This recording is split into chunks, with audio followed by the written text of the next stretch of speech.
ઇન્ડિયામાંથી વર્ષે દાડે લાખો લોકો વિદેશ જતા રહે છે તેનું એક કારણ આપણા દેશની ભ્રષ્ટાચારથી ખતબદી રહેલી સિસ્ટમ પણ છે અને તેમાંથી ગુજરાત પણ બાકાત નથી. વિદેશ સેટલ થનારા ઇન્ડિયન્સમાં ગુજરાતીઓની સંખ્યા પણ જરાય નાની સૂની નથી, પરંતુ વિધિની વક્રતા એ છે કે અમુક કમનસીબ લોકોને ઇન્ડિયા છોડ્યા બાદ પણ વગર કોઈ વાંકે ઇન્ડિયામાં પોલીસવાળાને કે પછી બીજા કોઈ સરકારી બાબુઓને ભોગ ધરાવવો પડે છે. અને સામેવાળી પાર્ટી એનઆરઆઈ છે તેવું જાણીને આવા લોકોના મોઢા પણ વધારે પહોળા થતા હોય છે.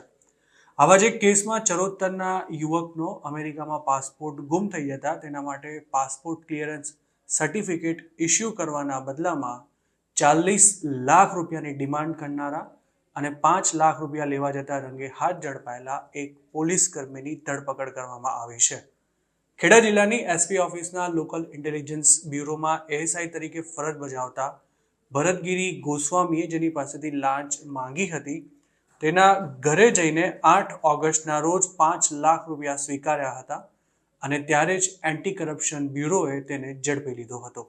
આ સમગ્ર કેસની વિગતો કંઈક એવી છે કે નડિયાદનો એક યુવક વર્ષોથી યુએસમાં રહે છે અને તાજેતરમાં જ તેનો પાસપોર્ટ ખોવાઈ જતા તેણે ઇન્ડિયન એમ્બેસીમાં નવા પાસપોર્ટ માટે એપ્લિકેશન કરી હતી.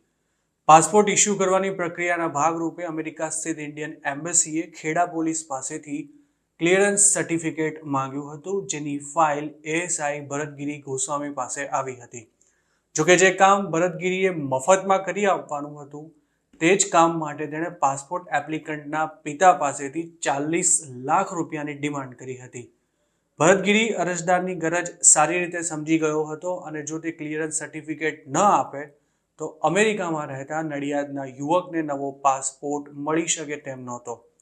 જેથી અરજદારના નડિયાદમાં રહેતા પિતાએ ભરતગીરી સાથે રકઝક કર્યા બાદ આખરે 5 લાખ રૂપિયામાં સોદો નક્કી કર્યો હતો, પરંતુ તેમણે આ અંગે એન્ટી કરપ્શન બ્યુરોને જાણ કરીને લાંચિયા પોલીસ કર્મીને પાઠ ભણાવવાનું પણ નક્કી કર્યું હતું.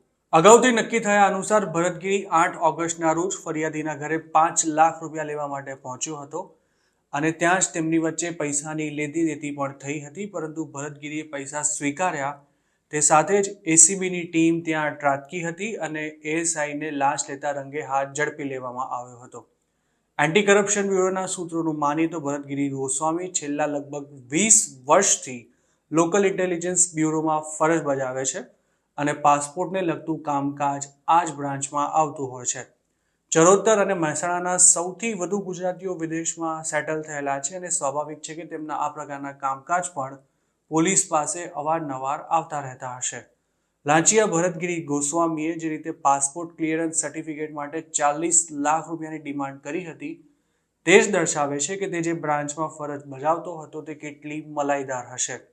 ઉલ્લેખનીય છે કે નવા પાસપોર્ટ માટે એપ્લિકેશન કરનારા વ્યક્તિને પણ વેરિફિકેશનના નામે પોલીસ સ્ટેશન બોલાવીને પૈસાની ડિમાન્ડ કરાતી હોવાની ફરિયાદો અવારનવાર સામે આવતી રહે છે અને તેમાં જો કોઈ ભોગ ધરાવવાનો ઇનકાર કરી દે તો તેના પાસપોર્ટની કામગીરી પણ ટલ્લે ચડી જતી હોય છે.